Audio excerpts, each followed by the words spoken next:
She married the rich man who promised never to love her, but now he can't imagine life without her. The view from the 72nd floor of De Vere Industries headquarters would have been breathtaking if Cassandra Martin wasn't fighting to keep her breakfast down. Her reflection in the floor-to-ceiling windows showed a woman trying desperately to project confidence, shoulders back, chin up, natural curls, perfectly styled. But her trembling hands betrayed her nerves as she clutched her leather portfolio. "Mr. De Vere will see you now," announced the executive assistant, her voice as crisp as her pressed white blouse. She gestured toward the imposing double doors that led to what Cassandra had started calling the lion's den in her mind. Cassandra took a deep breath and strode forward, her heels clicking against the marble floor. The doors opened to reveal an office that seemed to stretch endlessly, minimalist decor emphasizing its vastness. At the far end, behind a desk that could have doubled as a conference table, sat Alexander De Vere. He didn't stand when she entered. He didn't even look up from the document he was reading, his fountain pen moving steadily across the page. Cassandra counted 30 seconds of silence before his steel-gray eyes finally met hers. "Miss Martin," he said, his voice carrying the kind of authority that came from never being questioned. "Your literary agent was quite persistent in arranging this meeting." "I prefer Miss Martin," Cassandra corrected him, surprising herself with her steadiness. And yes, Regina can be persuasive when she believes in something. A slight arch of his eyebrow was the only indication that he'd registered her correction. "And what exactly does she believe in? Your last book sold less than 1,000 copies. Your publisher dropped you. You're 3 months behind on your rent. What could you possibly offer that would interest me?" The brutal assessment of her situation stung, but Cassandra refused to flinch. "Information is power, Mr. De Vere. I see you've done your homework." "I always do." He set down his pen with deliberate precision. "Which is why I agreed to this meeting. Your situation and mine might present a mutually beneficial opportunity." Cassandra's heart raced, but she kept her expression neutral. Regina had hinted at something huge, something unprecedented, but had refused to provide details.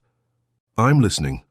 Alexander De Vere stood, his tall frame casting a shadow across the desk. He moved to the window, hands clasped behind his back. "My father died 6 months ago. I read about it in the papers. I'm sorry for your loss." "Don't be." Herbert De Vere was a manipulative bastard until his last breath.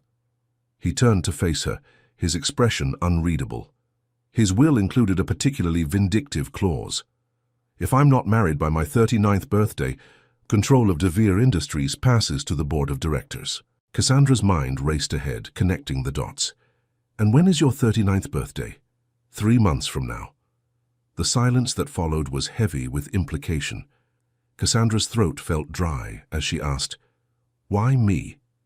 "Because you're desperate enough to consider it, successful enough in your own field to understand discretion, and unknown enough not to attract undue attention." His bluntness was almost refreshing in its cruelty. "I'm offering you a contract, Miss Martin. 1 year of marriage. In return, I'll clear your debts, provide you with a generous monthly allowance, and fund your next book's publication through an independent press." Cassandra's fingers dug into the leather of her portfolio. "And what would this arrangement require of me?" "Your presence at key social events, a convincing public performance, discretion, absolute and unwavering." He returned to his desk, opening a drawer and removing a thick document. "No romantic entanglements with others during the contract period, no public scandals, and most importantly, no emotional attachments." The last requirement was delivered with such cold certainty that Cassandra almost laughed. "You don't need to worry about that, Mr. De Vere. I don't make a habit of falling in love with ice sculptures."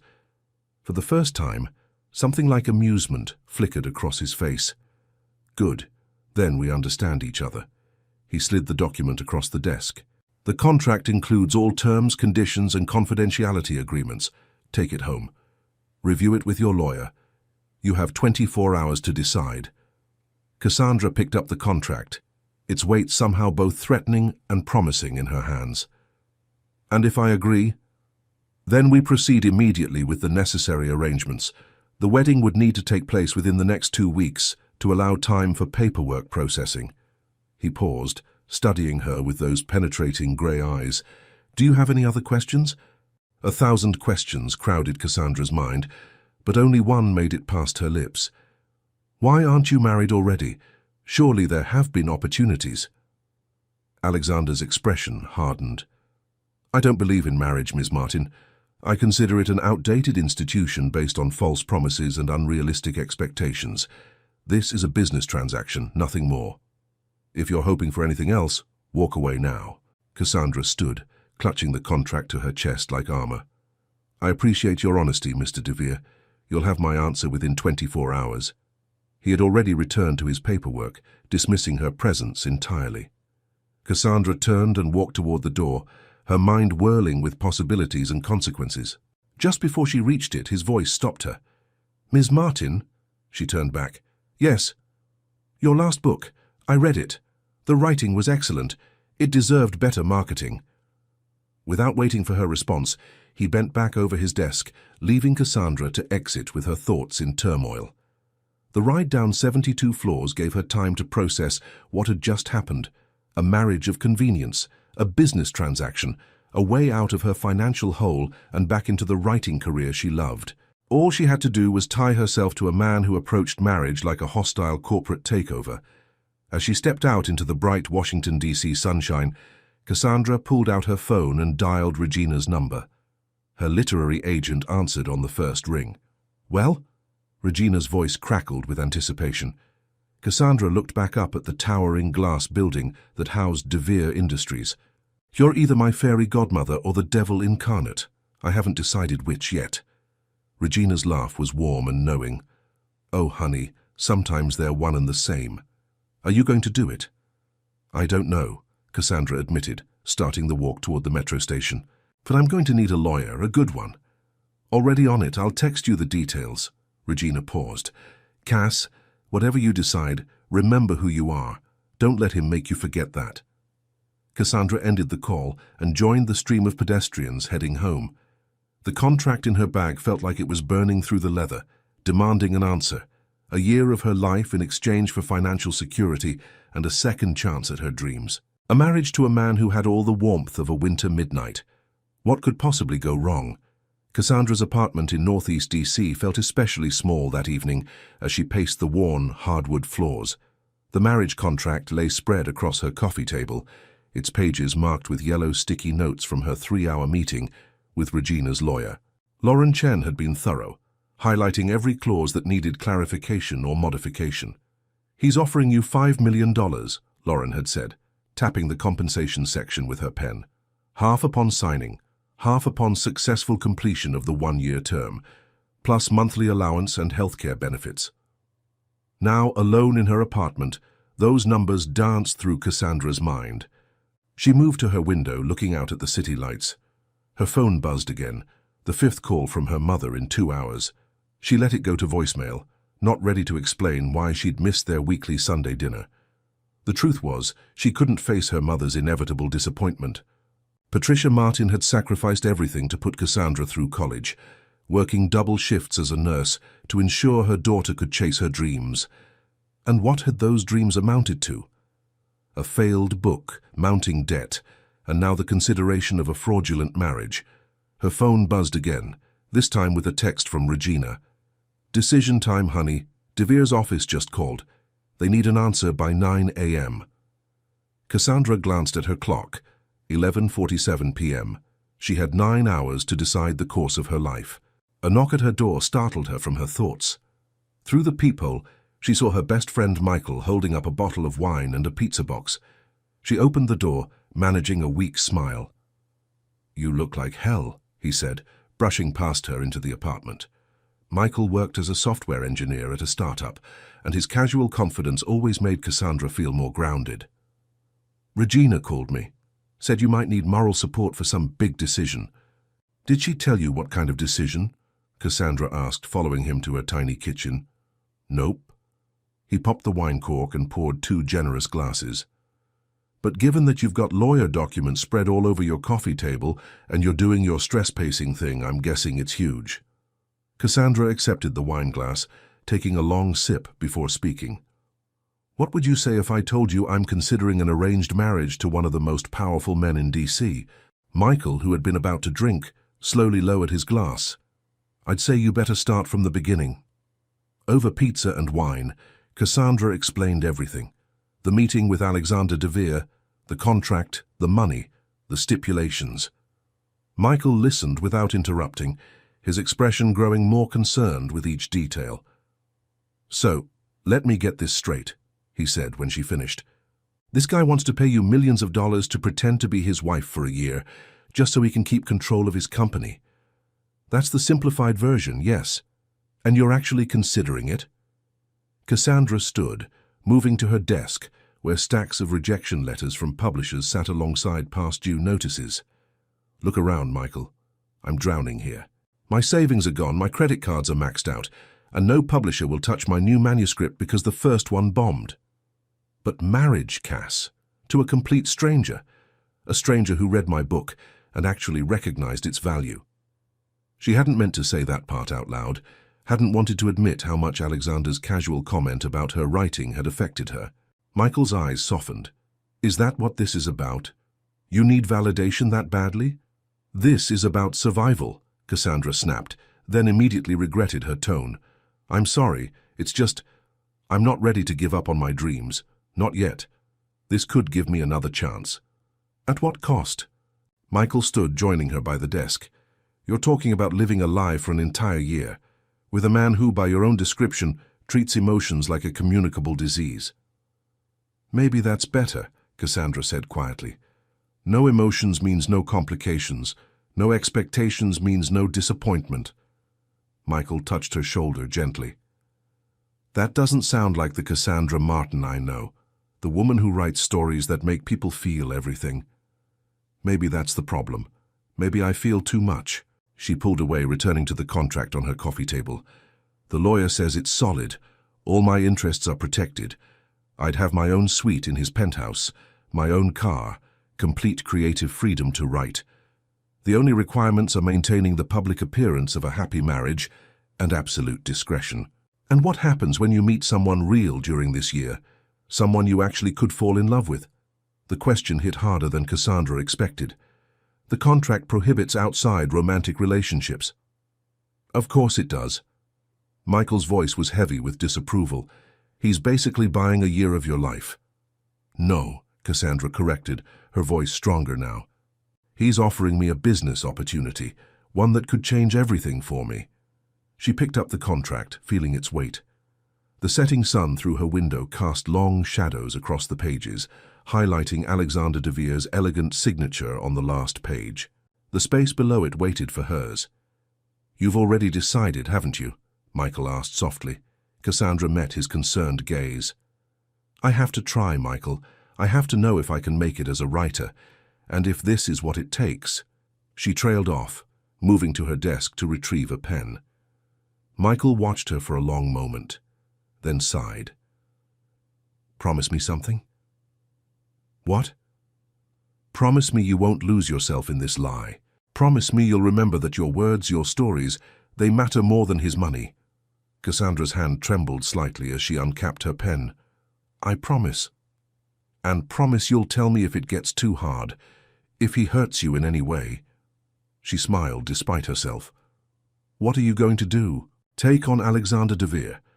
In a heartbeat, Michael's serious tone made her look up. You're not alone in this, Cass. Remember that. With steady hands, Cassandra signed her name on every marked page, each signature feeling like another step down an uncertain path. When she finished, she sat back, exhaling slowly. Well, she said, trying to keep her voice light. I guess I'm getting married. Michael refilled their wine glasses. To the future Mrs. de Vere? No, Cassandra corrected firmly. To Cassandra Martin, who's taking control of her destiny, even if it means making a deal with the devil. They clinked glasses, but Cassandra's mind was already racing ahead. Tomorrow she would walk back into de Vere Industries, back to that imposing office, and hand Alexander the signed contract. Tomorrow she would begin living a lie that could either save her dreams or destroy them completely. As Michael left hours later, Cassandra stood again at her window. Somewhere in this city, Alexander de Vere was probably working late in his office, treating this whole arrangement like just another business acquisition. She wondered if he had any idea how much this decision had cost her, not in money, but in principles, in self-respect, in the belief that love should be the only reason for marriage. Her phone buzzed one final time, a text from Regina. "Whatever you decide, I'm proud of you." Cassandra typed back quickly, "Meeting tomorrow at 9 a.m., have the car ready." She could almost hear Regina's excitement in the immediate response. "Already done. Try to get some sleep, future billionaire." Sleep, however, proved elusive. Cassandra spent the night writing, pouring her conflicted emotions into her characters, giving them the choices she couldn't make for herself. When dawn broke over the capital, she was still at her desk, surrounded by pages of raw, honest prose. At least something good was already coming from this decision. Her writing had never felt more real, more urgent. If she was going to sell her freedom, she would make every second count. She just hoped the price wouldn't be higher than she was prepared to pay. The de Vere penthouse occupied the top 2 floors of the most exclusive building in Georgetown, its floor-to-ceiling windows offering panoramic views of the Potomac River. Cassandra stood in what would be her suite, watching boats drift past on the water below. The room was larger than her entire apartment, decorated in neutral tones that somehow managed to feel both expensive and impersonal. "The closet has been stocked according to your measurements," Alexander's personal assistant, Victoria Reed, explained from the doorway. "Mr. de Vere has arranged for a personal shopper to fill any gaps in your wardrobe tomorrow morning." Cassandra ran her hand along the silk drapes. "And my things from my apartment. Being packed as we speak. The movers will deliver everything tomorrow." Victoria consulted her tablet. "Now about the wedding. Already?" Cassandra turned, surprised. "I just signed the contract this morning. Mr. de Vere believes in efficiency. The ceremony is scheduled for next Saturday at his private estate in Virginia. Small, elegant, just close family and essential business associates." Victoria's perfectly manicured fingers flew across her tablet. "The story we're releasing to the press is that you and Mr. de Vere have been dating quietly for 8 months, having met through mutual friends at a charity gala." 8 months, Cassandra repeated, testing the lie on her tongue. "And these mutual friends have been thoroughly briefed and compensated for their cooperation." Victoria's efficiency was almost frightening. "You'll meet them tonight at dinner. Mr. de Vere expects you ready at 7. "Tonight?" Cassandra glanced at her watch, barely 3 hours away. "Your dress is in the closet. Hair and makeup will arrive at 6. Victoria finally looked up from her tablet, her expression softening slightly. "A word of advice, Miss Martin?" "Please." "Mr. de Vere values precision and control in all things. The more you can adapt to his schedule and expectations, the smoother this will be for everyone." With that, Victoria disappeared down the hallway, her heels clicking against the marble floors. Cassandra waited until the sound faded before sinking onto the edge of her new king-sized bed, its Egyptian cotton sheets probably worth more than a month's rent at her old place. The reality of her situation was finally sinking in. In just over a week, she would be married to a man she barely knew, living in this luxurious cage, spinning lies to everyone she met. The weight of it pressed against her chest until she forced herself to stand, to move, to explore her new space, or her new... The bathroom was a masterpiece of marble and glass, with a soaking tub that could fit 3 people. The closet was a room unto itself, filled with designer clothes she'd never dreamed of owning. Everything was perfect, polished, and utterly foreign. A knock at the door startled her. "Come in." Alexander de Vere stepped into the room, impeccable in a charcoal suit despite the late afternoon hour. His presence seemed to fill the space, making it feel smaller somehow. "I trust everything is to your satisfaction?" he asked, his tone businesslike. "It's beautiful," Cassandra answered honestly, "though it feels more like a hotel suite than a home." Something flickered across his face, annoyance, amusement, before disappearing. "You're welcome to make changes to the decor within reason. Victoria can arrange for an interior designer." "That won't be necessary." Cassandra moved to the window again, needing the distance. "I assume there are rules about which parts of the penthouse I'm allowed to access? Only my private office is restricted. Otherwise, you're free to use all common areas." He paused, studying her. "You seem tense." Cassandra almost laughed. "Wouldn't you be? Everything about this situation is surreal." "It's a business arrangement," he reminded her. "One that you agreed to." "Yes, well, signing a contract is different from standing in a stranger's penthouse, preparing to convince the world we're in love." Alexander moved closer, his reflection appearing beside hers in the window. "Then perhaps we should be better acquainted before tonight's dinner. Ask me anything you'd like." Cassandra turned to face him, surprised by the offer. His grey eyes met hers steadily, revealing nothing. "All right," she said. "Why did you really choose me? The truth this time." He was quiet for a moment, considering.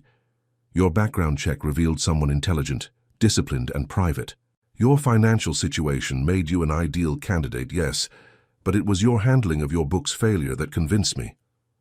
"What do you mean?" "You didn't blame others or make excuses. You didn't give up.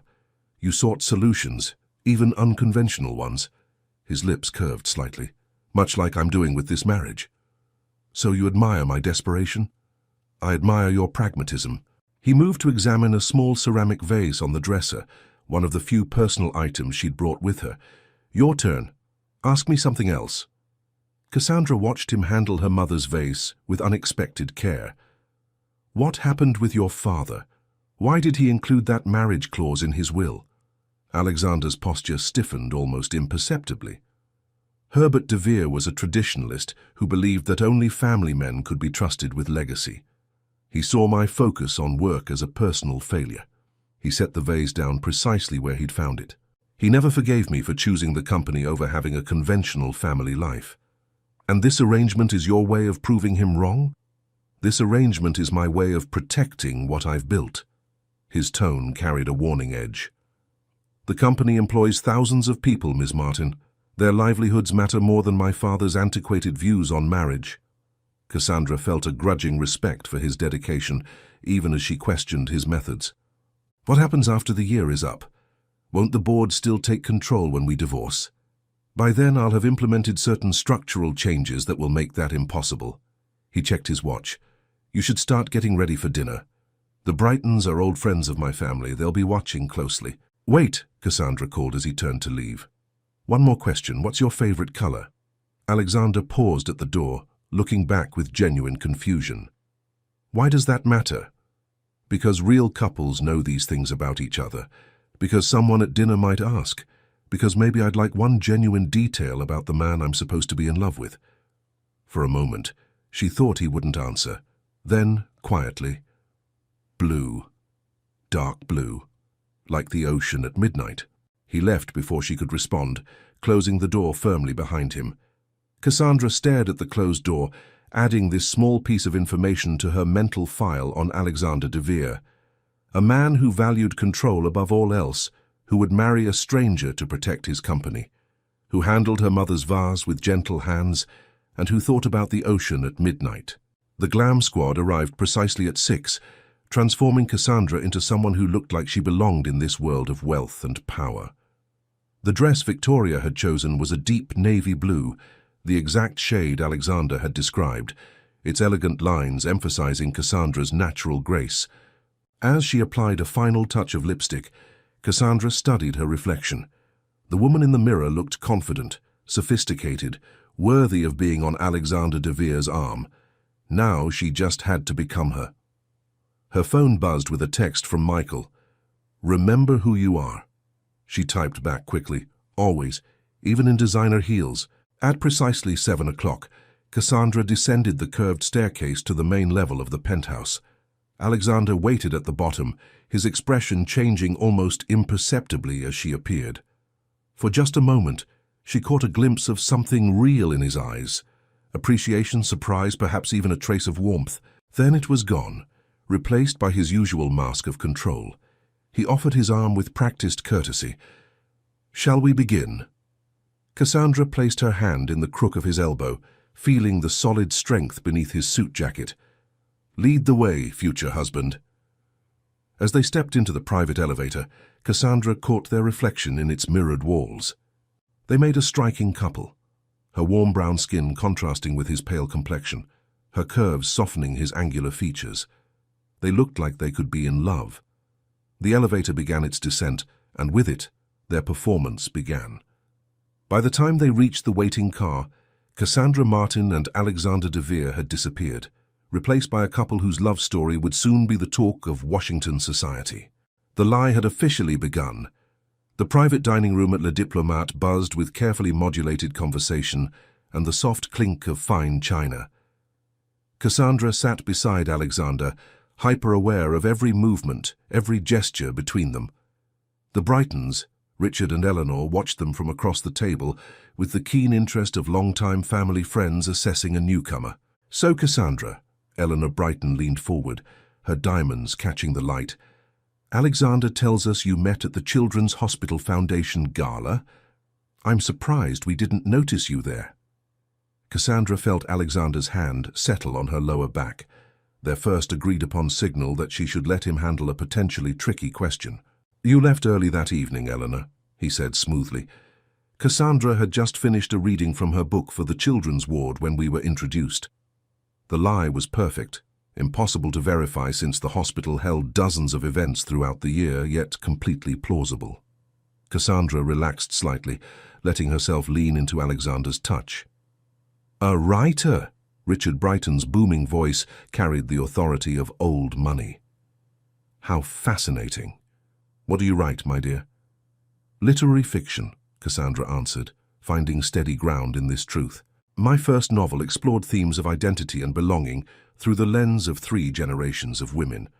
"Remarkable," Eleanor murmured, though her tone suggested she found nothing remarkable about it at all.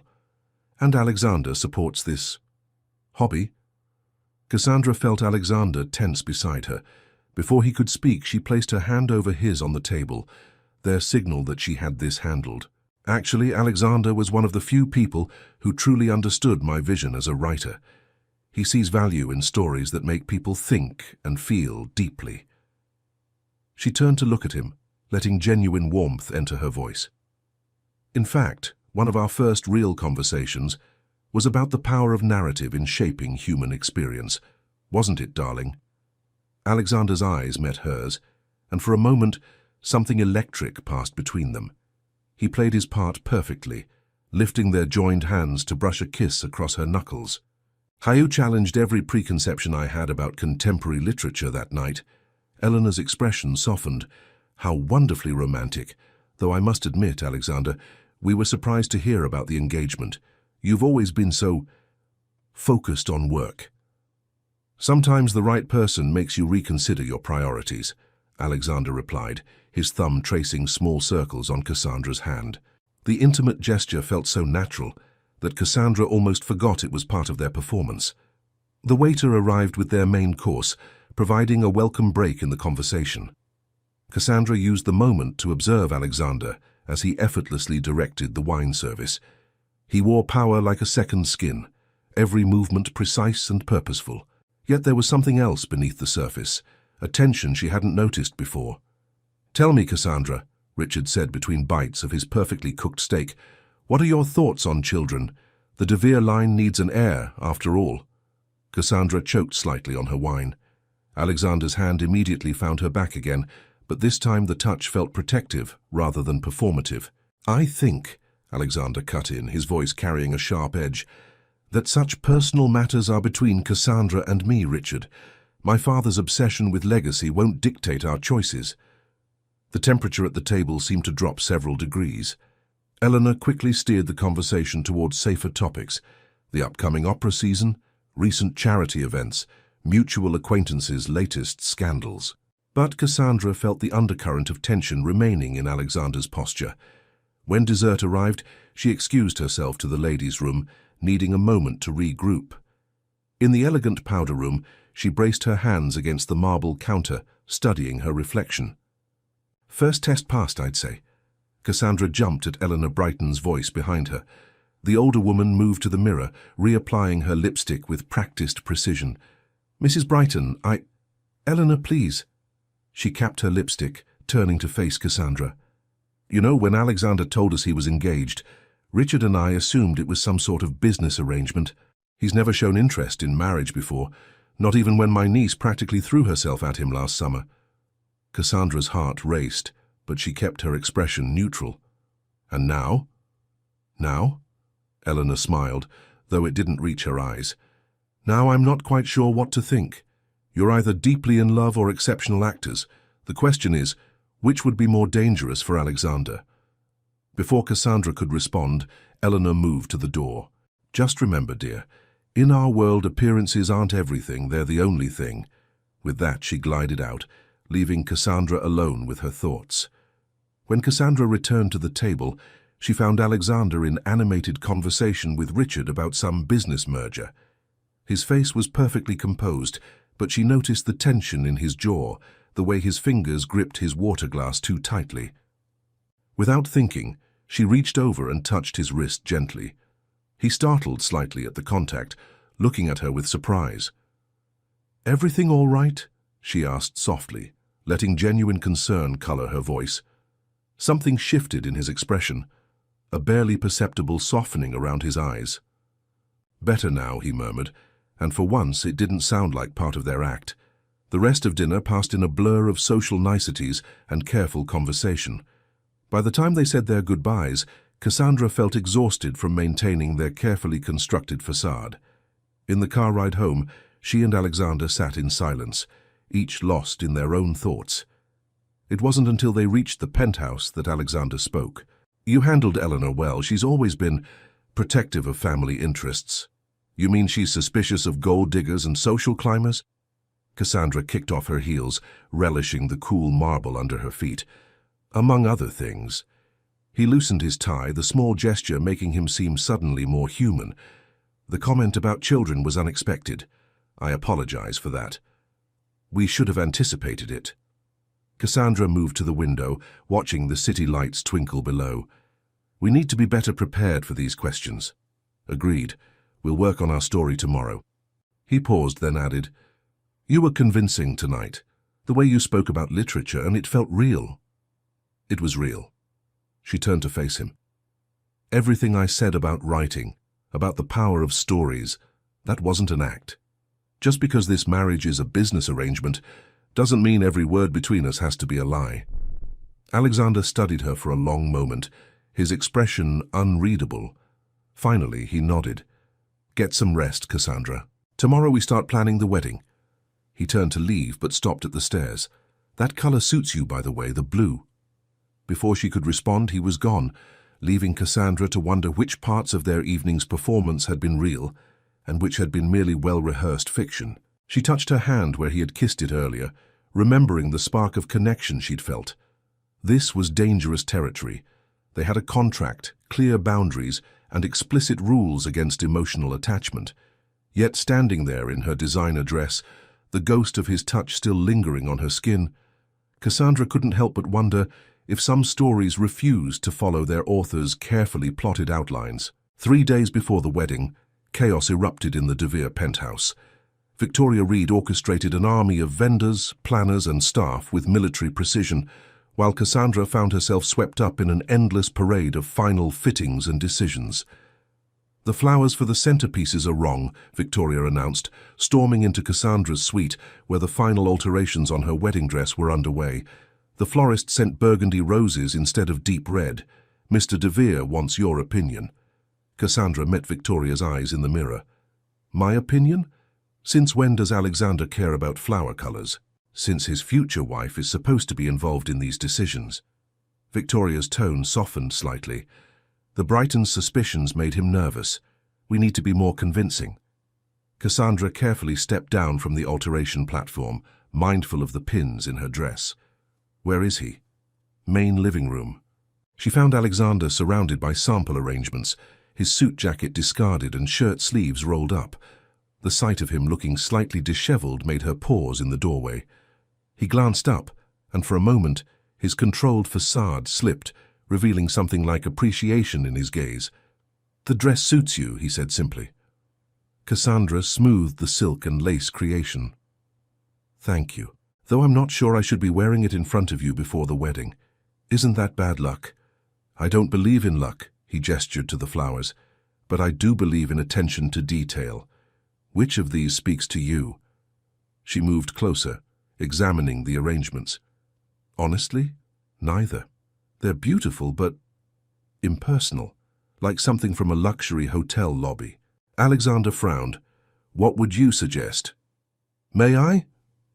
At his nod, Cassandra began deconstructing one of the arrangements. "When I was growing up, my mother always had fresh flowers from our neighbor's garden. They weren't perfect or matched, but they felt alive." Her fingers worked quickly, rearranging stems and textures. Sometimes imperfection is more convincing than precision. She stepped back, revealing a more natural, asymmetrical design. The roses now danced among wildflowers and trailing vines, creating something both elegant and untamed. Alexander studied the arrangement with the same intensity he brought to business contracts. "It's unexpected." "Like our love story?" Cassandra meant it as a joke, but his expression turned serious. "Speaking of which, we should practice for the ceremony. The rehearsal dinner is tomorrow and we need to be flawless." He checked his watch. "Change into something comfortable. Meet me in the garden in 30 minutes.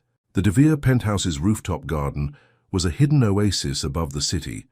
When Cassandra emerged from the elevator, she found the space transformed. Strings of lights twinkled overhead, and the evening air carried the scent of blooming jasmine.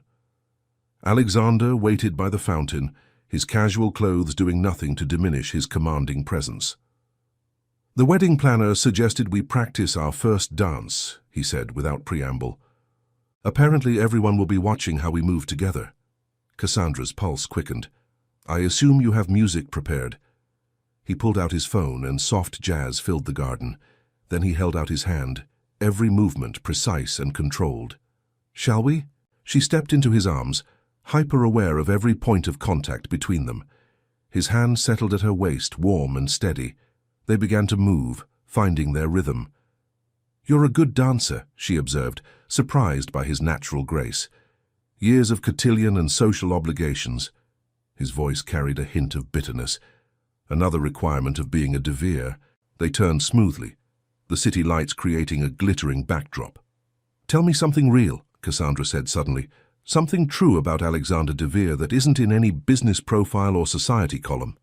He missed a step, recovered smoothly. "Why?" "Because in 3 days, I'm supposed to pledge my life to you in front of witnesses. Because someone at the wedding will ask how I knew you were the one. Because maybe I'd like one genuine thing to hold on to in this elaborate fiction we're creating." The music swelled and Alexander pulled her slightly closer. "I can't sleep without background noise," he said finally. "The silence, it's too loud, too empty." Cassandra absorbed this confession, this small crack in his perfect facade. "What do you listen to?" "Ocean sounds, usually. Hence the fountain in my room." They danced in silence for a moment, each processing this exchange. Then Cassandra offered her own truth. "I write letters to my characters when I'm stuck in a story. Real letters, about my day, my fears, my hopes. I never show them to anyone." "Do they write back?" The question could have been mocking, but his tone held genuine curiosity. "In a way. Their responses come through in the story, in choices they make that I didn't plan." She smiled slightly. "Sometimes the best stories are the ones that surprise their authors." Alexander's thumb traced a small circle on her waist, an unconscious gesture that sent shivers up her spine. "Is that what this is? A story that's surprising its authors?" Before she could respond, Victoria's voice cut through the moment. "Mr. De Vere, the videographer needs to review the ceremony timing." They stepped apart, the spell broken. Alexander straightened his shoulders, CEO mask sliding back into place. "We'll continue this tomorrow at the rehearsal dinner. Same time, same dance. Same lies." Cassandra meant it lightly, but something flickered in his eyes. "Not everything has to be a lie, Cassandra." He moved toward the elevator, then paused. "The new flower arrangement. Use that design for the wedding. It's more us." After he left, Cassandra stayed in the garden, replaying their dance in her mind. The way he'd held her, the small truths they'd shared, the moment when their performance had felt almost real. Her phone buzzed, a text from Michael. "Dress fitting tomorrow. Ready to play fairy godmother to the reluctant bride? She typed back. More like fairy godmother to the confused writer who's starting to forget what's real and what's fiction. His response was immediate. That's what happens when you live inside a story. Be careful, Cass. The best lies are the ones we start believing ourselves. Cassandra looked out over the city, wondering if somewhere in his private office, Alexander was also questioning which parts of their performance had stopped being an act. The wedding was 3 days away, and the lines between reality and fiction were already blurring. In her experience as a writer, that was either the beginning of a great story or a complete disaster. She just wasn't sure which one this would be. The DeVere family estate sprawled across 50 acres of Virginia countryside, its manicured lawns and colonial architecture a testament to old money and older expectations. Cassandra stood before the floor-length mirror in one of the guest suites, adjusting her emerald silk dress while her mother fussed with her hair. "I still can't believe you kept this from me for 8 months, Patricia Martin said, her nurse's hands gentle but firm as she pinned back a stray curl. "My only daughter dating one of the most powerful men in D.C., and I had to find out when you announced the engagement." The guilt in Cassandra's stomach twisted sharper. "Mom, no, I understand." Patricia's reflection smiled sadly. "You wanted to protect your privacy, keep the relationship sacred, just like your father would have done." Cassandra caught her mother's hand, squeezing it gently. Robert Martin had been gone for 15 years, but his absence still echoed in moments like these. "What would Daddy think of all this? Of you marrying a billionaire?" Patricia chuckled. "He'd probably tell you to make sure the prenup is fair." Her expression sobered. "But mostly he'd want to know if you're happy, baby girl. Are you? Really?" Before Cassandra could form a response that wasn't entirely a lie, a knock at the door saved her. Michael entered, looking sharp in his tuxedo. "The mighty DeVere clan has arrived. Time for your debut, Cinderella." Patricia kissed Cassandra's cheek. "I'll see you downstairs. Remember, chin up, shoulders back, just like I taught you." Once they were alone, Michael's easy smile faded. "You okay? You look a little pale." "I'm about to meet my future husband's entire family while maintaining the biggest lie of my life." Cassandra smoothed her dress for the 100th time. "How do you think I am?" "Hey," Michael caught her fidgeting hands. "You're Cassandra Martin. You've written worlds into existence. You can handle one evening of fiction." "This fiction involves my mother, Michael. Every time she talks about how happy she is for me, how proud Daddy would be." She took a shaky breath. "I feel like the worst daughter in history." "You're protecting her," Michael reminded her. Would she really be happier knowing the truth that her daughter felt so desperate she agreed to... To what, exactly? They both whirled to find Alexander in the doorway, his expression unreadable. Michael dropped Cassandra's hands immediately, stepping back. "I'll wait downstairs," he said, but paused beside Alexander. "She deserves better than this," he muttered, low enough that Cassandra barely caught it. After Michael left, Alexander closed the door. "Your friend doesn't approve of our arrangement. Can you blame him?" Cassandra turned back to the mirror, needing the distance. "He's watched me build my life on honesty and integrity. Now I'm lying to everyone I love. Having second thoughts? Aren't you?" She met his eyes in the reflection. "Your entire family is downstairs, including your mother who flew in from Switzerland. We're about to convince them all that we're madly in love." Alexander moved closer, his presence solid and unexpectedly reassuring behind her. "My mother will be the least of our concerns. It's my sister you need to worry about." "Olivia? The lawyer?" "She's protective and suspicious by nature." His hands settled on her shoulders, warm through the silk. "Your dress is crooked." Before she could respond, he was adjusting the strap, his fingers brushing her skin. Cassandra held perfectly still, watching their reflection, the powerful CEO and the struggling writer, playing at love. "There," he said softly. "Perfect."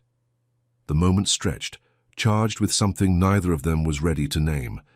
Then from downstairs came the sound of more arrivals, voices carrying up the grand staircase.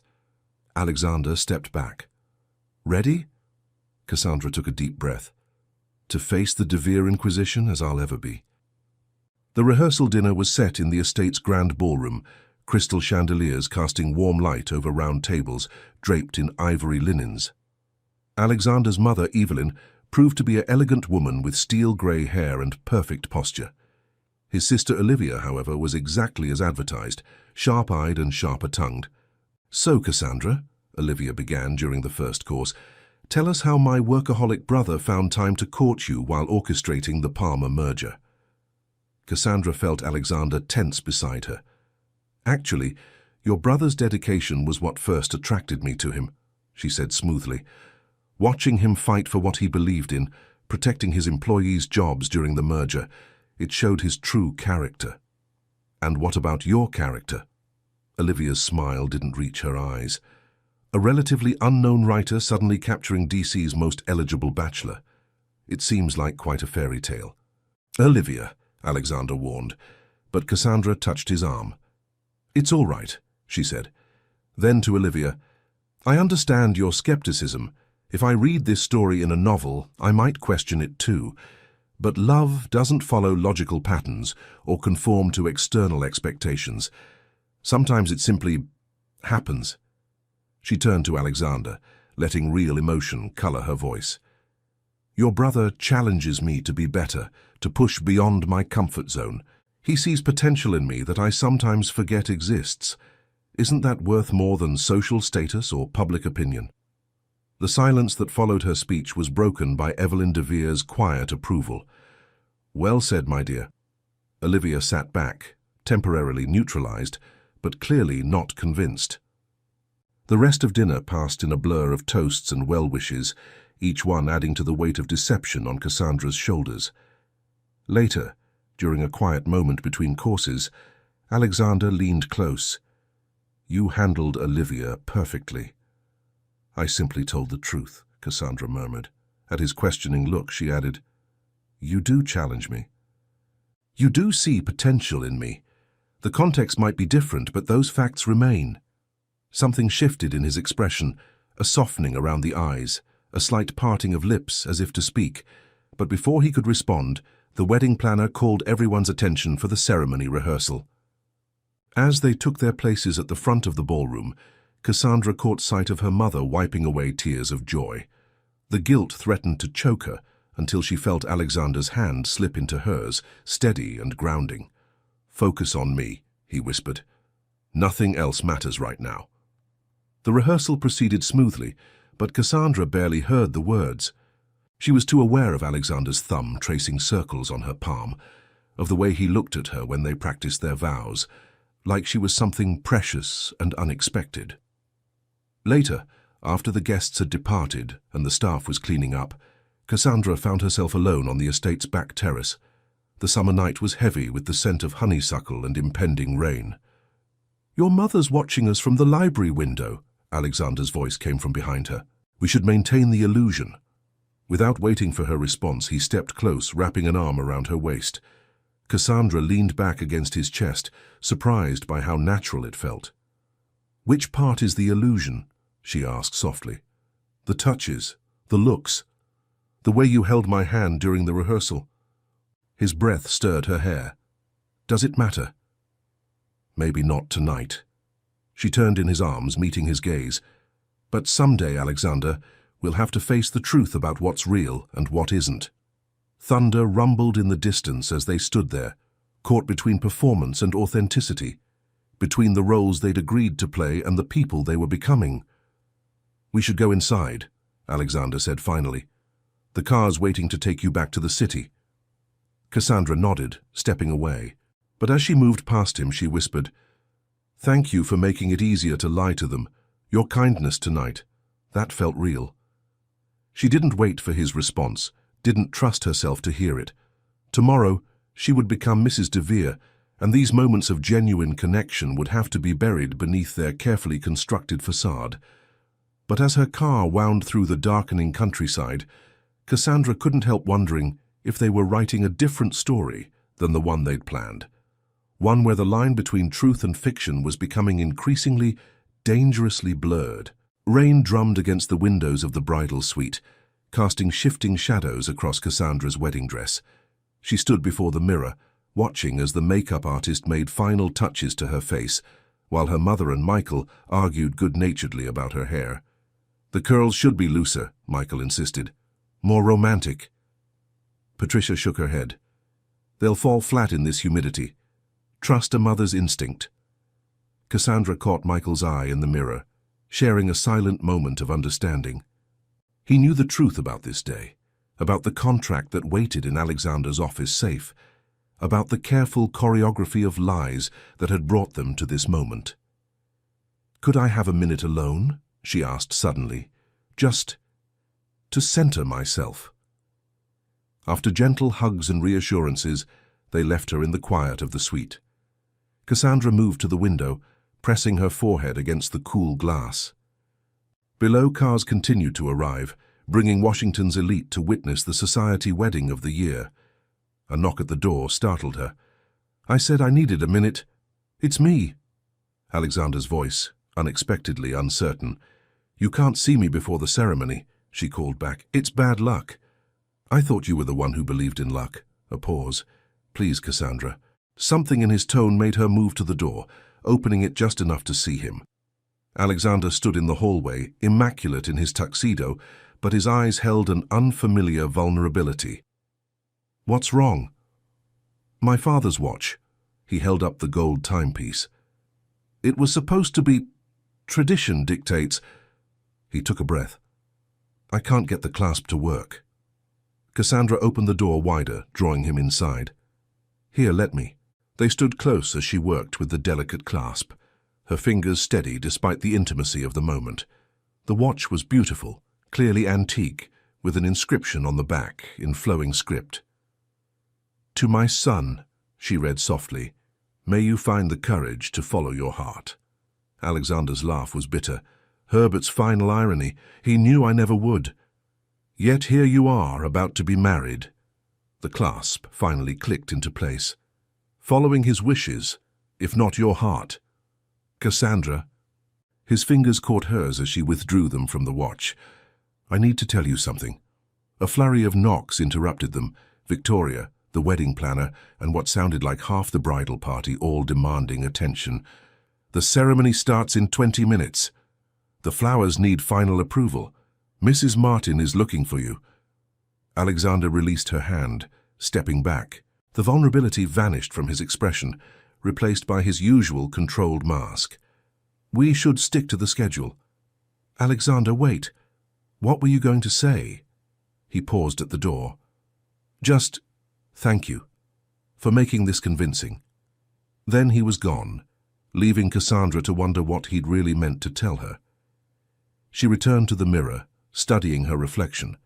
The dress was a masterpiece of lace and silk, designed to make her look like a fairy tale princess. The irony wasn't lost on her. When the time came, Michael appeared to escort her downstairs. "Last chance to run," he whispered as they took their places behind the closed ballroom doors. "I have a car waiting." Cassandra squeezed his arm. "And go where?" "This is my chance to write my own story, remember?" "But is it the story you want to tell?" Before she could answer, the doors opened. Music swelled, not the traditional wedding march, but a haunting string quartet arrangement that made her heart ache. The gathered crowd rose, turning to watch her entrance. Cassandra's first step into the ballroom felt like stepping into another world. The rain had created a misty, dreamlike quality, filtering through the high windows. Her carefully chosen wildflower arrangements softened the grandeur, adding touches of untamed beauty to the formal setting. Then she saw Alexander waiting at the altar, and everything else faded away. He was looking at her with an expression she'd never seen before, something raw and real that made her steps falter. Michael steadied her, whispering, "Breathe." The walk seemed both endless and too short. When they reached the altar, Michael kissed her cheek before placing her hand in Alexander's. The warmth of his grip anchored her as they turned to face the officiant. The ceremony proceeded according to plan, each carefully rehearsed moment unfolding perfectly. But when it came time for their vows, Alexander surprised her by speaking without notes. "Cassandra," he began, his voice carrying clearly through the hushed ballroom. "You came into my life unexpectedly, challenging every assumption I'd made about love and partnership. You showed me that perfection isn't found in control or precision, but in the beautiful chaos of really seeing someone, of being seen in return." He squeezed her hand gently. "I vow to honor your independence while standing beside you, to support your dreams while helping you build new ones, to remember that love isn't a business transaction, but a daily choice to be vulnerable, to be honest, to be fully present in each moment we share." Cassandra's heart thundered in her chest. These weren't the vows they'd practiced. These words felt real. When her turn came, she abandoned their script as well, letting truth and fiction blend into something new. "Alexander," she said softly, "you asked me to trust you with my future, and in doing so, showed me versions of myself I'd forgotten existed. You see potential where others see limitations, strength where others see vulnerability." She met his gaze steadily. "I vow to challenge you when you hide behind walls of your own making, to remind you that control is an illusion, but trust is a choice we make every day, to show you that sometimes the best stories are the ones we didn't plan to write." A tear slipped down her cheek. Alexander broke protocol to brush it away, his touch impossibly gentle. In that moment, Cassandra couldn't tell which parts of their performance were real and which were carefully crafted fiction. The exchange of rings, the pronouncement, the kiss, all followed their choreography perfectly. But something had shifted. Some fundamental truth had been spoken in the midst of their elaborate deception. At the reception that followed, they moved through their first dance with practiced grace.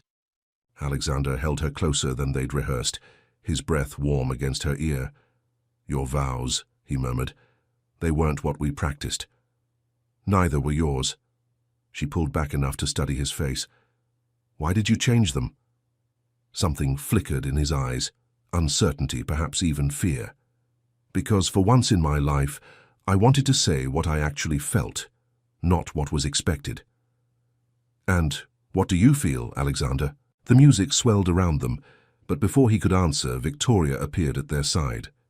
"Time for the toasts," she announced. "Everyone's waiting." They separated smoothly, their moment of honesty swallowed by the demands of their performance.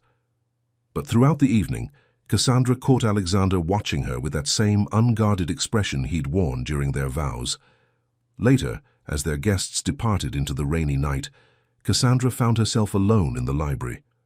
She ran her fingers over the gold band on her left hand, a symbol of their contract, their lie, their increasingly complicated truth. "Mrs. DeVere?" She turned to find Alexander in the doorway, his bow tie undone, looking more human than she'd ever seen him. "That's going to take some getting used to," she said softly. "We have a year." He moved closer, stopping just short of touching her. "Cassandra, about what I was trying to tell you before the ceremony." "There you are," Evelyn DeVere's voice cut through the moment. "The car is waiting to take you to the airport. Can't be late for your own honeymoon." They turned together, automatically assuming their roles as the happy couple. But as they walked toward their future, Cassandra couldn't shake the feeling that somewhere between "I do" and this moment, the story had started writing itself. She just hoped they were both ready for the chapters ahead. The private villa in the Maldives was a masterpiece of luxury and isolation, surrounded by crystal-clear waters and endless sky. Cassandra stood on their private deck, watching the sunset paint the ocean in shades of gold and pink. Behind her, she could hear Alexander on another business call, his third since they'd arrived yesterday. "The board meeting can't be moved," he was saying, his voice carrying that edge of authority she'd come to recognize. "No, I don't care about Richardson's schedule. This is non-negotiable." Cassandra slipped into the infinity pool, letting the warm water wash away the tension she'd been carrying since the wedding. Their arrival at the resort had caused quite a stir. Apparently, the great Alexander DeVere had never taken a vacation, let alone a honeymoon. The staff had been almost comically attentive, clearly expecting some grand romance to unfold. Instead, they'd settled into an awkward dance of avoided gazes and careful distances. Alexander spent most of his time working in the villa's office, while Cassandra explored the island and worked on her new manuscript. The only time they really interacted was during meals or when resort staff were present, maintaining their facade of newlywed bliss. "The water's perfect," she called out as Alexander ended his call. "You should try actually enjoying your honeymoon." He appeared in the doorway, still wearing his business casual attire despite the tropical heat. "Some of us can't afford to take 2 weeks off. Some of us are supposed to be madly in love and celebrating our marriage." She swam to the edge of the pool closest to him. "The staff is starting to whisper about the workaholic groom who ignores his beautiful bride." Something flickered in his expression. "Are they really?" "No, but they could be." She splashed water in his direction, surprising them both with her playfulness. "Come on, Alexander. Even CEOs know how to swim, don't they?" He looked at his phone, then at the setting sun, then back at her. For a moment, she thought he'd retreat to his office again.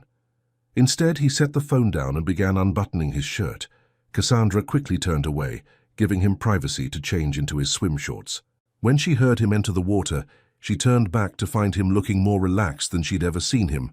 "Happy now?" he asked, but there was no bite in his tone. "Ecstatic. My fake husband is finally acting like a proper honeymooner." He moved closer, water rippling around his shoulders. "Speaking of which, we should discuss our return to DC. There will be expectations." "Always business with you, isn't it?" Cassandra interrupted, surprising herself with her frustration. "Can't we just exist for one moment?" "Exist as what? This isn't real, Cassandra." "No. Then why did you change your vows?" The question had been burning inside her since the wedding, and now it hung between them in the humid air. Alexander's jaw tightened, but before he could respond, a server appeared with their evening cocktails. They slipped seamlessly into their roles, the devoted couple sharing drinks at sunset. Alexander's arm found its way around her waist, and Cassandra leaned into him with practiced ease. But even after the server left, neither of them moved away. "I changed them because the originals felt hollow," Alexander said finally, his voice low near her ear. "Everything about this arrangement was supposed to be controlled, predictable. But you—" He trailed off, taking a long drink. "But I what? You make control feel impossible." The admission hung between them, heavy with implications. Cassandra turned to face him, water swirling around them. "Is that such a bad thing?" His eyes searched her face, and for a moment she thought he might actually answer honestly. Instead, he said, "We should change for dinner." The resort's private dining room was set up for romance with candlelight and flowers. They played their parts perfectly, sharing bites of each other's food, laughing at inside jokes that didn't exist, touching with casual intimacy that felt increasingly less performed. "Tell me something true," Cassandra said as they walked along the beach after dinner, their regular game taking on new weight in the moonlight. Alexander was quiet for so long she thought he might not answer. Then, "I haven't slept more than 4 hours a night since my father died. Except... the night of the wedding. I slept through until morning." Cassandra absorbed this, feeling the significance of his admission. "My turn. I'm terrified of how easy this is becoming, pretending to be in love with you." He stopped walking, turning to face her. "Is it pretending?" Before she could answer, her foot caught on a piece of driftwood. She stumbled, and Alexander caught her automatically, pulling her against his chest. They stood frozen, hearts racing, faces inches apart. "We should go back," he whispered, but his hands didn't move from her waist. "We should," she agreed, but made no attempt to step away. The moment stretched, filled with possibilities and dangers. Then a distant laugh from other resort guests broke the spell, and they separated as if burned. That night, lying in her separate bedroom, Cassandra stared at the ceiling fan slowly turning above her. From the other room she could hear the sound of Alexander pacing. His insomnia apparently returned. She picked up her phone, opening a new document. Words flowed from her fingers. "The problem with pretending is that the heart doesn't always remember it's an act. It beats faster anyway, betraying carefully laid plans with each quickened pulse. The problem with lying is that sometimes the truth slips through despite our best defenses, hiding in changed vows and lingering touches and moments by the pool when no one is watching." A knock at her door made her jump. "Cassandra," Alexander's voice, uncertain, "are you awake?" She sat up, heart pounding. Yes. I... A long pause. Never mind. Good night. She listened to his footsteps retreat, then added to her document, "The biggest problem of all is wanting to answer when he knocks, wanting to say come in instead of good night, wanting things that weren't in the contract, that weren't part of the plan, that could ruin everything if spoken aloud." The next morning they resumed their careful distance, but something had shifted. Alexander worked from the deck instead of his office, and Cassandra found herself writing nearby, neither acknowledging the change, but both aware of it. During lunch, he surprised her by asking about her manuscript. She told him about her new story, a tale of expectations and appearances, of people trapped in roles they never chose. "It sounds personal," he observed. "The best stories usually are." She met his gaze steadily. "Even when we don't mean them to be." That evening, watching another sunset paint the sky, Cassandra realized their performance was becoming something dangerous, not because it wasn't real, but because it was starting to feel like the most real thing in her life. The question was, what would happen when their year was up and the performance had to end? The first crack in their carefully maintained facade appeared 3 weeks after their return to D.C. Cassandra sat in the DeVere Industries executive dining room, surrounded by board members and their wives, when the question came. "So, Cassandra, dear," Mrs. Richardson leaned forward, her diamonds catching the light, "when can we expect a little DeVere air?" The conversation around the table hushed. Cassandra felt Alexander tense beside her, his hand tightening on his water glass. They hadn't discussed this particular aspect of their arrangement, hadn't planned for the inevitable pressure of family expectations. "We're focused on enjoying being newlyweds," Cassandra replied smoothly, but Mrs. Richardson wasn't finished. "At your age, though, you can't afford to wait too long, and with the DeVere legacy to consider." "I believe," Alexander cut in, his voice carrying that dangerous edge she'd come to recognize, "that my wife's reproductive choices are not up for public discussion."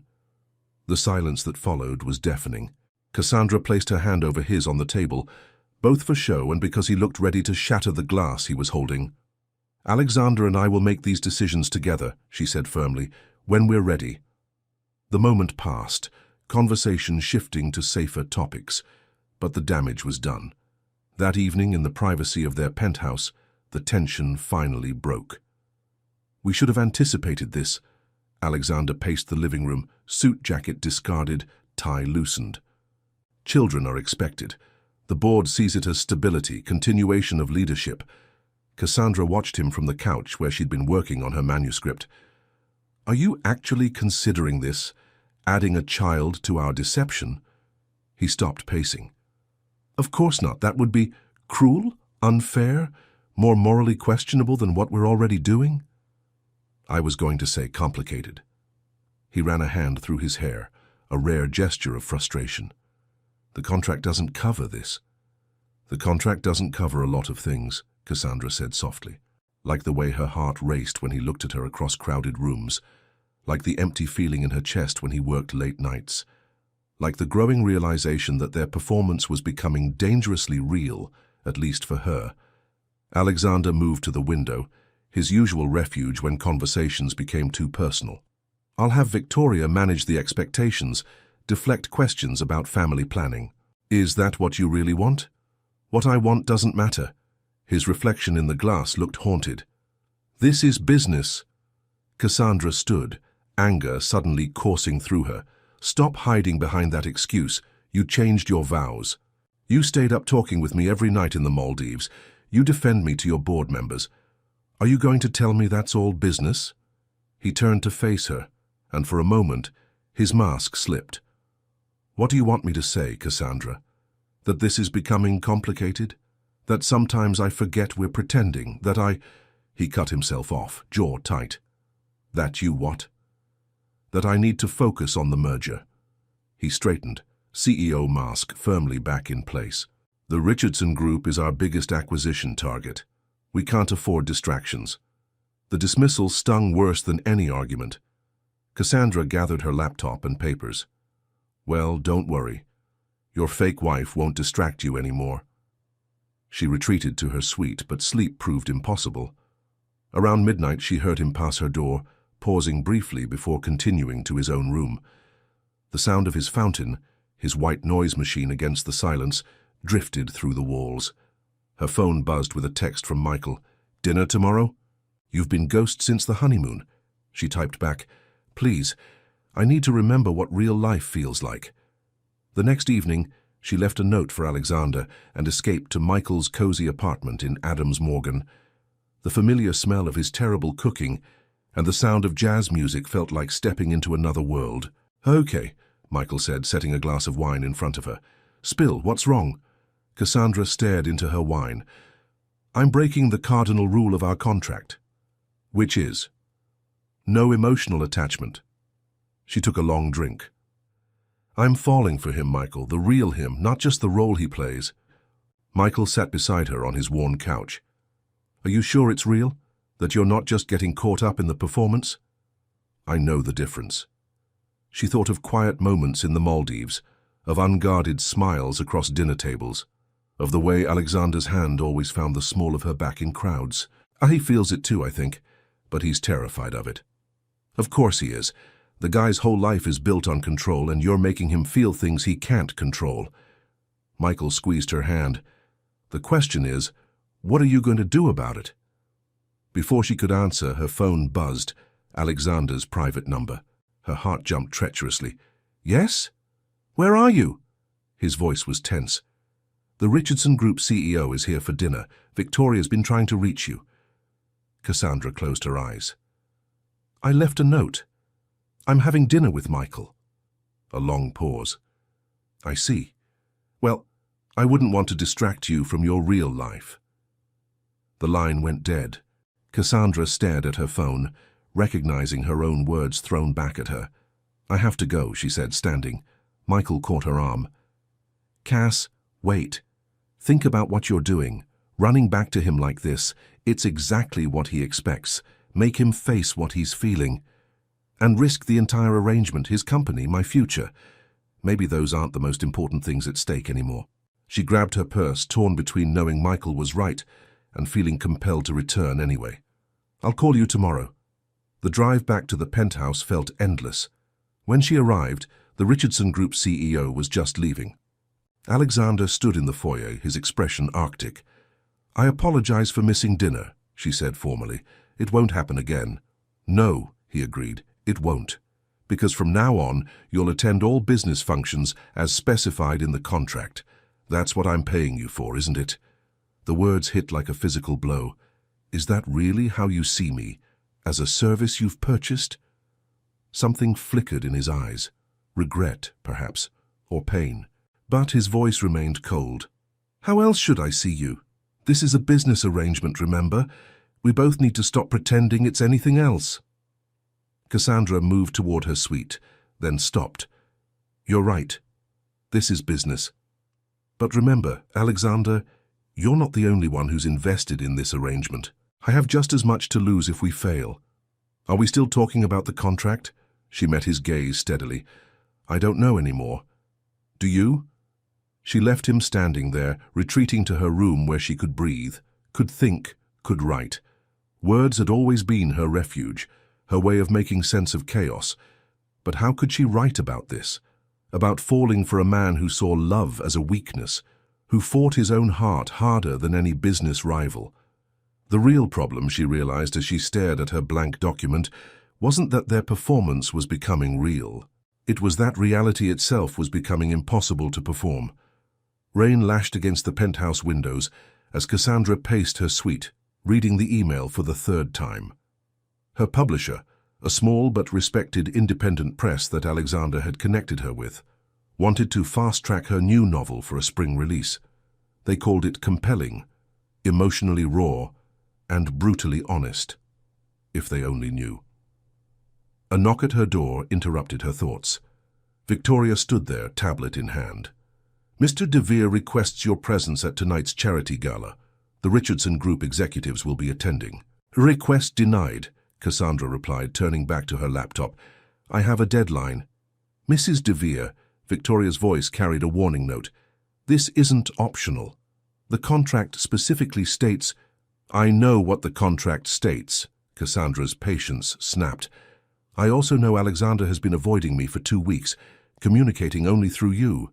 So you can tell him that if he wants his wife at the gala, he can ask her himself." Victoria's perfectly maintained composure slipped slightly. "He's under considerable pressure with the merger." "We're all under pressure, Victoria. That doesn't excuse treating people like assets to be managed." After Victoria left, Cassandra tried to focus on her manuscript, but the words blurred before her eyes. The past 2 weeks had been an exercise in carefully maintained distance. She and Alexander had perfected the art of playing the perfect couple in public while barely speaking in private. Even their morning routines had shifted to avoid interaction. Him leaving earlier, her staying up later. Her phone buzzed with a text from her mother. "Lunch tomorrow, missing my daughter." Guilt twisted in Cassandra's stomach. She'd been avoiding her mother too, afraid that her growing feelings for Alexander and their increasingly strained relationship would be obvious to the woman who knew her best. The penthouse elevator chimed, announcing Alexander's early return. Cassandra remained in her suite, listening to his footsteps cross the living room. Then, surprisingly, they headed toward her door. "Come in," she called before he could knock. Alexander entered, looking as impeccable as ever in his business suit, but she noticed the shadows under his eyes, the slight tension in his jaw. "The gala?" he said without preamble. "The gala," she echoed, turning to face him fully. "Interesting that you'd come yourself instead of sending another message through Victoria." "Cassandra." "No," she held up a hand. "You don't get to walk in here and pretend the last 2 weeks haven't happened. You don't get to treat me like an employee when it's convenient and a wife when you need arm candy." "That's not—" He stopped, visibly collecting himself. "The Richardson merger is critical. We need to present a united front. We need to be honest with each other." She moved closer, challenging him. "What are you really afraid of, Alexander? That the merger will fail, or that you're losing control of something far more personal?" His expression hardened. "We had an arrangement, a contract with clear boundaries." "Boundaries you crossed first," she reminded him. "Or have you forgotten the wedding vows you rewrote, the nights in the Maldives when you chose to talk to me instead of sleep, the way you look at me when you think no one's watching?" "Stop." His voice was rough. "Why? Because it's easier to hide behind business deals and social obligations. Because admitting you feel something real would mean admitting you're human. Because I can't—" He ran a hand through his hair, the gesture betraying his agitation. "This isn't what we agreed to." "No, it's not. But it's what's happening." Cassandra stepped closer, close enough to see the pulse jumping in his throat. "Tell me you feel nothing. Tell me it's all performance, all business, and I'll go to the gala tonight. I'll play my part perfectly until our contract ends." Alexander stood frozen, the war behind his eyes visible for once. When he spoke, his voice was barely a whisper. "I can't." "Can't what?"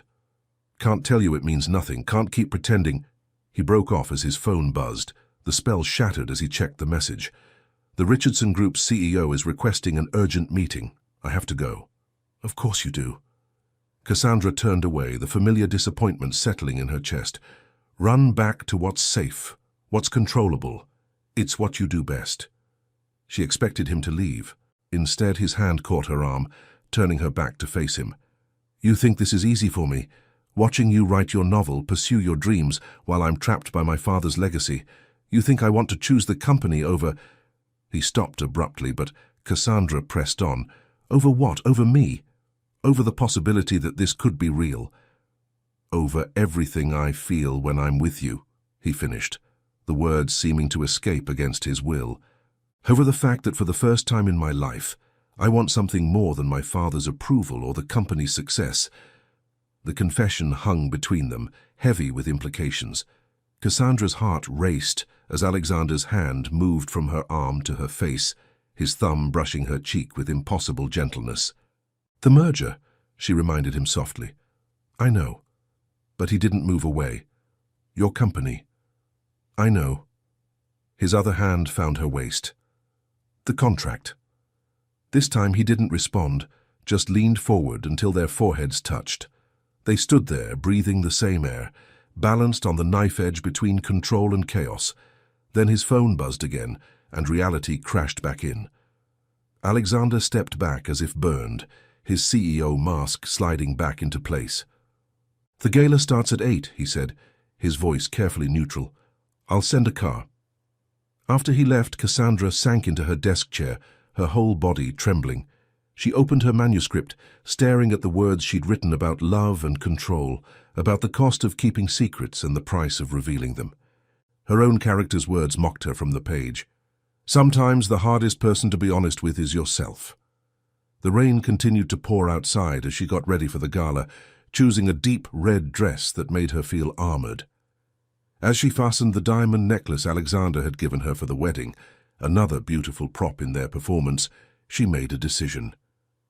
She was done pretending, done playing it safe, done watching the man she'd grown to love hide behind his father's expectations and his own fears. Tonight, at the gala, something would have to break, either the careful walls they'd built between them, or her heart trying to scale them. She typed a quick text to Michael. "You were right. Some things are worth risking everything for." His response came immediately. "Finally. Go get your happily ever after, even if he's too stubborn to know he wants one." The car arrived precisely at 7:30. As Cassandra descended to meet it, she caught her reflection in the lobby mirrors, a woman transformed not by designer clothes or perfect makeup, but by the certainty of her own heart. Let Alexander de Vere try to maintain control tonight. She was done following the script. The National Gallery's grand hall glittered with Washington's elite as Cassandra made her entrance. She spotted Alexander immediately, surrounded by Richardson Group executives, his public mask firmly in place. He faltered slightly when he saw her, his carefully rehearsed smile slipping for just a moment. She moved through the crowd with practiced grace, accepting congratulations on her upcoming book release. Alexander's connections had ensured the news traveled fast. When she reached his group, she slipped seamlessly into her role, placing her hand on his arm. "Mrs. de Vere," Robert Richardson smiled broadly, "we were just discussing the merger. Your husband's being quite stubborn about certain terms." "Alexander believes in protecting what matters," Cassandra replied, feeling him tense beneath her touch. "It's one of his most admirable qualities." "And what about you?" Richardson's wife joined them, champagne in hand. "What do you believe in?" "Truth," Cassandra said simply. She felt Alexander's sharp glance, but continued, "Even when it's inconvenient. Even when it costs us something we thought we couldn't live without." The conversation shifted to safer topics, but the undercurrent of tension remained. Throughout the evening, Cassandra could feel Alexander watching her, trying to anticipate her next move. She maintained their usual performance, the loving touches, the shared glances, the intimate whispers, but infused each gesture with the truth she'd been hiding. When the dancing began, he led her to the floor automatically. As they moved together, his hand pressed against her lower back, drawing her closer than their choreographed routine required. "You're different tonight," he murmured. "I'm done pretending." His steps faltered slightly. "Cassandra, no." She met his gaze steadily. "I've watched you hide from this for months. I've played my part perfectly, but I can't do it anymore. This isn't the time or place. It never is with you." She pulled back enough to study his face. "Tell me something, Alexander. When you rewrote our vows, when you said you wanted to be honest for once in your life, was any of it real?" The music swelled around them as he struggled with his response. Finally, his voice barely audible. "All of it." Before she could respond, Victoria appeared at their side. "Mr. de Vere, Mr. Richardson requests your presence in the private meeting room. He says it's urgent." Alexander's expression closed off immediately. "We'll finish this discussion later." "No," Cassandra said firmly, still holding his hand. "We finish it now." The nearby dancers were starting to notice their tension. Alexander leaned close, his voice low and urgent. "The merger isn't worth losing yourself over." She squeezed his hand. "Your father's approval, the board's expectations, the legacy you're killing yourself to protect, none of it matters if you're not happy. You don't understand what's at stake." "I understand perfectly." She stepped back, dropping his hand. You're so afraid of losing control that you'd sacrifice any chance at real happiness. Your father's dead, Alexander, but he's still controlling you because you let him."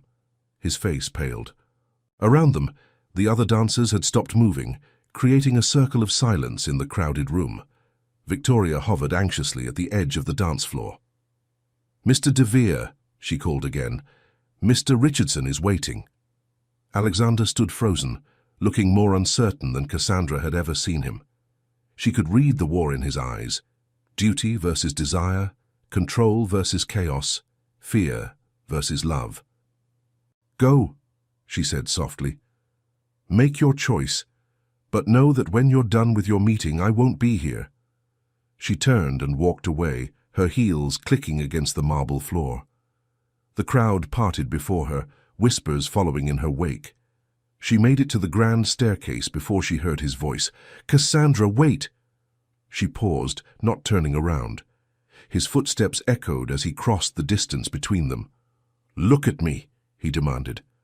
She turned slowly. Alexander stood at the bottom of the stairs, his perfect composure shattered. The entire gala had gone silent, watching the drama unfold. "You want the truth?" His voice carried in the hushed room. "I'm terrified of feeling this much, of wanting something I can't control, of loving someone more than my father's legacy or my company's success." Cassandra's heart stopped. "What did you say?" He took the stairs 2 at a time until he reached her. "I love you, not because of a contract or a performance or a business arrangement. I love you because you challenge me, frustrate me, make me question everything I thought I knew about myself." "Alexander," Victoria's panicked voice cut through the moment. "The Richardson group can wait." He didn't take his eyes off Cassandra. "I've spent my whole life trying to be what my father wanted, perfect, controlled, unfeeling. But you," he touched her face gently, "you make me want to be real instead of perfect." Tears spilled down Cassandra's cheeks. "You're choosing now to finally be honest? In front of everyone? Isn't that what writers call dramatic timing?" The hint of a smile touched his lips. "Mr. De Vere," Victoria again more urgent, "Mr. Richardson is threatening to walk away from the deal." "Let him," Alexander said clearly, his voice carrying to every corner of the silent room. "Some things are worth more than mergers and acquisitions." Then, before Cassandra could respond, he kissed her. Not the careful, practiced kisses they'd shared for show, but something real and raw and devastating in its honesty. She clutched his lapels, feeling his heart race beneath her hands. When they finally broke apart, reality crashed back in. The room erupted in whispers and exclamations. Victoria looked ready to faint. Robert Richardson stood in the doorway of the meeting room, his face thunderous. "Well," Cassandra whispered against Alexander's chest, "I guess we gave them a show." He laughed, the sound freer than she'd ever heard it. "Let them talk. I'm tired of performing. The merger will succeed or fail on its own merits." He pulled back to meet her eyes. "I meant what I said. You're worth more than any business deal. And the contract, our arrangement, burn it." He brushed away her tears with his thumb. "I want something real, something that can't be contained in legal documents or social expectations." "I love you too, you know," she said softly. "The real you, not the perfect facade." His smile, genuine, unguarded, lit up his entire face. "Take me home, Mrs. De Vere. I think it's time we started writing our own story." They left the gala hand in hand, ignoring the chaos they'd created. In the car, Cassandra leaned against his shoulder. "Your father would hate this, you know, choosing love over business." "Maybe." Alexander kissed her temple. "Or maybe he'd finally be proud that I found something worth fighting for." As they drove through the rainy city, Cassandra thought about the novel she'd been writing, about love and control, truth and performance. She had a feeling the ending would need to be rewritten. Some stories, after all, were better than fiction. 6 months after the gala, Cassandra sat in her favorite bookstore, staring at the stack of novels before her. Her novel, The Performance, had just hit the shelves, its elegant cover catching the morning light. The dedication page read simply, "For Alexander, who taught me that some stories write themselves." The bell above the door chimed. and she looked up to see her husband entering. His tie loosened and sleeves rolled up, a sight that would have been unthinkable a year ago. "Sorry I'm late," he said, kissing her cheek. "The board meeting ran long." "How did they take the news?" His smile was satisfied. "Better than expected. The Richardson merger might have fallen through, but our new partnership with Chen Industries has doubled our market value. Turns out emotional honesty makes for good business strategy too. Who would have thought?" Cassandra teased, remembering how their public display at the gala had caught the attention of Lauren Chen, a brilliant CEO who appreciated authenticity over perfect facades. The resulting partnership had transformed De Vere Industries. Alexander picked up one of her books, running his fingers over the embossed title.